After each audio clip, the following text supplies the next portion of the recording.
네, 먼저 시편 56편 2절을 보고 대화를 해볼까 합니다. 第人种女对我长呀우자오数多高傲的人来攻打我。 자, 오늘 내용은 이 장으로 시작되는 사자성어를 한번 다뤄볼까 합니다. 근데 이제 주변 내용을 보니까 적이 나오고요. 또 그리고 자, 공격했다 하는 그런 말이 나오네요. 종일도 나오고요. 자, 그러면 이 시편 56편 2절에 이 경험을 한 사람이 누구일까요? 네, 사실 우리가 다윗 하면은 화려한 인생을 산 사람으로 생각하죠. 네, 그런데 다윗의 경험을 지금 얘기하고 있네요. 그러면 다윗이 자, 장야 우자오를 당했다는 얘긴데 장야 우자오가 어떤 내용일까요? 자, 그래서 이제 이 글자를 한번 살펴보기로 하겠습니다. 이게 이제 베풀장입니다. 베풀장. 그리고 어금니아이고요. 네, 춤출 무이죠. 네, 그 다음에 손톱조입니다. 짱냐, 이게 이제 짱냐 우자오 중국어 표현이에요. 한국어 표현은 짱아무조라고 하는 건데요. 그러면 이 말은 무슨 말일까요? 이런 일을 당했다. 적으로부터 이런 일을 당했다. 그러면 좋은 일은 아니죠. 그래서 이제 이 글자가 들어가 있는 부분을 한국어로 어떻게 되어 있는가 봤더니 물어 뜯으려고 라는 표현이 들어가 있어요. 네. 그래서 이제 물어 뜯는다.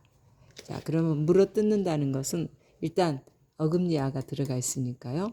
그리고 또 손톱이 있죠. 그래서 이제 이거는 그 물어 뜯는다는 말하고 조금 맞는 것 같아요. 그런데 춤출 무가 들어가 있잖아요. 네. 춤출 무는 왜 여기에 들어가 있나 이제 그렇게 생각을 한번 해봤네요. 그랬더니 지금 사람이 40명이 여기 지금 들어가 있는 거예요. 열심 4개가 들어가 있으니까요. 그리고 이제 다리를 약간 어긋지게 해서 지금 춤을 추고 있는 그런 모습입니다. 자, 그런데 어금니를 드러내고 손톱을 세우고 자, 물어 뜯으려고 달라든다 하는 그런 내용인데 춤출무가 자, 어떤 의미로 받아들여야 될까를 생각해 봤을 때 아마 조금 거리를 두고 쳐다보는 관점에서 본다면 이게 이제 움직이는 사람들이잖아요. 네, 그래서 움직임이 꼭 춤추는 것처럼 보이지 않았을까 하는 그런 생각이 들어요. 그리고 이제 이 사람들이 어금니만 세우고 손톱만 이렇게 세우고 달라든 게 아니에요. 여기 보면 자, 베풀장이라는 글자의 구성이 지금 길장이죠. 말하자면 머리가 긴 그 장정이라는 얘기입니다. 네, 옛날에는 머리를 길렸으니까 머리가 길면 길수록 나이가 더 들었다는 얘기거든요. 자, 그런데 그 장정들의 손에는 화살이 들려 있는 거예요. 화살이. 네, 그래서 손에 화살을 든 장정들이 이빨을 드러내고, 자, 손톱을 드러내고, 자, 이렇게 몰려오는 그 모습이 자, 춤추는 것 같이 보였나? 자, 이런 생각이 드는 글자가 되겠습니다. 어찌됐든 다윗에게 사람들이 몰려들면서 물어 뜯으려고 했다 하는 그런 표현이었어요. 자, 그러면 왜 다윗이 이런 일을 경험했나요? 사실 다윗은 이스라엘의 2번째 왕이잖아요. 근데 첫 번째 왕 사울이 통치할 때요. 다윗은 음악을 참 잘 켜는 청년입니다. 그래서 이제 사울이 다윗을 불러다가 자기의 좀 정신이 이렇게 좀 혼란스러울 때는 그 음악을 좀 키도록 다윗을 자주 왕궁에 들락거리게 했어요. 그래서 이제 그 사울 앞에서 음악을 자주 키는 자, 그런 일을 하면서 집에 가서 또 아버지의 그 동물을 관리하는 목동으로서의 생활을 이제 왔다 갔다 하는 거예요. 그러다가 이제 전쟁이 일어납니다. 그래서 이제 전쟁에 다윗도 나가고요. 이제 사울도 나가죠. 근데 다윗이 그 전쟁에서 사실은 동물을 지키면서 곰도 잡아봤고요. 사자도 잡아서 찢어버는 참 그런 용감한 그 청년이에요. 그러니까 이제 적들을 대하는 그런 자세가 아주 남달랐어요. 용감했어요. 그래서 이제 다윗이 아주 잘 싸웠습니다. 그리고 이제 전쟁에서 이제 이렇게 돌아오는 길인데요. 그 환영하는 여인들이 노래를 지어서 부르는 거예요. 다윗이 죽인 자는 만만이고 사울이 죽인 자는 천천히다네 하는 노래를 이제 이렇게 불러주는 거예요. 그 노래를 들은 사울이 얼굴빛이 탁 변하기 시작을 합니다. 그래가지고 그때부터 이제 다윗을 질투를 하게 됩니다. 네, 질투를. 그래서 자기 앞에서 이제 음악을 켜고 있는 다윗을 향해서 창을 몇 번을 던집니다. 죽이겠다고. 자, 그래서 이제 나중에는 너무 심하니까 다윗이 도망을 갔거든요. 그런데 도망간 뒤에도 이런 장정들을 이끌고 다윗을 잡으러 다니는 거예요. 자, 그렇다면은 다윗에게도 부하들이 있었거든요. 자, 그래서 다윗의 부하들이 허락만 해주라. 자, 사울 왕을 내가 죽이겠다 하고 좀 나선 그런 다윗의 신하들이 있었어요. 그런데 다윗은 절대적으로 그것을 금하죠. 왜냐하면 사울을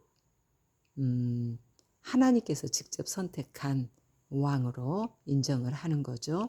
그래서 하나님이 선택한 왕을 내 손으로 해칠 수는 없다 해가지고 이제 도망만 다니지 해치지를 않아요.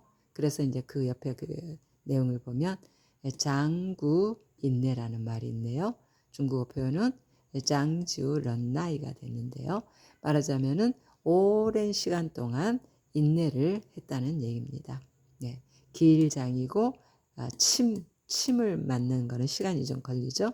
네, 그래서 오랜 시간 동안 말하자면 인내를 합니다. 인내라는 글자에 대해서는 우리가 너무 잘 아니까 설명 안 해도 될까요? 자, 요것만 설명을 좀 할게요. 인내하는데 인내라는 게 그렇게 쉬운 게 아니잖아요. 그래서 자기 수염을 쥐어 뜯어가면서 참아야 하느니라 하는 그 글자의 구성이 되네요. 네, 이렇게 해서 다윗이 자기를 죽이려고 쫓아오는 사울과 그의 병사들에게 이런 고난을 당하지만 인내를 하는 그런 본을 보여줍니다. 자, 그래서 계시록 11장이 나오는 내용이지만 여기에는 또 다른 의미가 있네요. 장유 존비 장유 준 존비 그러면 중국어는 장여우 준베이 장여우 준베이 이 말은 뭔 말일까요? 이 장은 어른장입니다. 어른. 그 다음에 여기는 아이예요. 유아라는 얘기예요. 유아. 그러니까 어른이 됐든 유아가 됐든 그 다음에 존귀한 사람이 됐든 비천한 사람이 됐든 다윗처럼 여호와의 이름에 대한 존귀함을 나타내는 이런 사람에게는 어른이고 아이고 존귀한 사람이고 비천한 사람이고 간에 모두에게 여호와께서는 상을 베풀어 주시겠다 하는 약속의 사자성어가 되겠습니다. 그래요. 오늘 이렇게 다윗의 살아온 인생에 대해서 잠깐 정말 한 부분만 다루는 내용이었습니다만은 화려하게만 봤죠. 40년간 통치했던 그런 왕이었으니까요. 그런데 그의 인생 뒤에는 또 이렇게 씁쓸하게 고난의 시간도 있었다는 거죠. 네, 그러나 그가 그 고난을 인내하고 참았던 것은 인간적인 생각을 가지고 보복하려고 하지 않고 하나님의 뜻 안에서 하나님의 그 뜻에 맞게 살아보려고 인내를 했고 보복을 직접 하지 않음으로써 나중에 이제 왕으로서 평화 통치를 하는 그런 복을 받았죠. 네, 그런 것처럼 어른이나 아이나 존귀한 사람이나 비천한 사람이나 다윗과 같은 이런 행동을 하는 사람에게는 모두에게 상을 주겠다 하는 그런 사자성어였습니다.